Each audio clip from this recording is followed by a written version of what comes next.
Hi, and welcome to the Cutover platform training series. In this video, we will walk through how to download a runbook, as well as how to create and configure a runbook by uploading a file. Let's get started. To download a runbook from the Cutover platform, simply click on the runbook you would like to download to open it. Then access the More Options menu by clicking on the three dots on the top right of the screen. Then click on Export Tasks. This will prompt you to select either CSV or Excel to download the given runbook. Then click Export to download it locally to your machine. Once the file is downloaded, you can open it in programs such as Excel, Numbers, or other similar programs. Once opened, you will see a file similar to this one that corresponds to the runbook that you just downloaded. You will see things such as task IDs, titles, and streams for each one of the individual tasks, which can be seen in each individual row. Note that many columns are not filled in on this sheet because the original tasks did not have that field populated in the platform. Some of these fields show metadata of the individual tasks, such as the predecessor IDs, showing the dependency between the individual tasks, or the planned duration. If your runbook has any custom fields, they will be found here. If the runbook does not have any custom fields, all of these columns will not show up when you download your runbook. Everything past the output fields is additional metadata, such as the successor IDs or the completion type of the individual task. To upload a runbook into the Cutover platform, we must first create a runbook in the platform by clicking on the blue icon on the bottom right of the screen.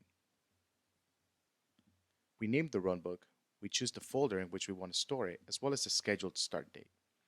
Once we click on Create Runbook, this brings up the Runbook Editor screen.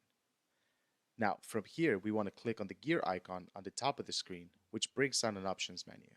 We will choose Import Tasks from CSV. This brings up a screen that allows you to choose a file from your local machine to upload into the platform. Note that in order to upload a file into Cutover, your template must have these specific column headers in this order for the system to accept the upload. Let's look what that template will look like. A typical template to upload a runbook into the platform will look like this, showing things like task ID, title, stream, and several other fields required by the system. A way to quickly make a template that you can upload into the platform successfully is to go to another existing runbook and download it as a CSV. Then you can just simply replace the rows with your events and your specific task and dependencies. Once the template is complete, save as a CSV, and then you can upload it into the system. Now you can just go back to the platform and choose the file that you wish to upload. Note that if the template that you've built has any errors or incorrect column types, the system will not allow you to upload it and it will warn you as to what the error is. That way you can easily fix it. Once you've corrected your template and you've clicked upload, the system will then generate a runbook based off the template that you've uploaded with the original task names as well as the streams that you've outlined in your runbook, including the dependencies that you have built into the spreadsheet. This allows you to quickly build runbooks in other systems and other places and quickly import them into the Cutover platform.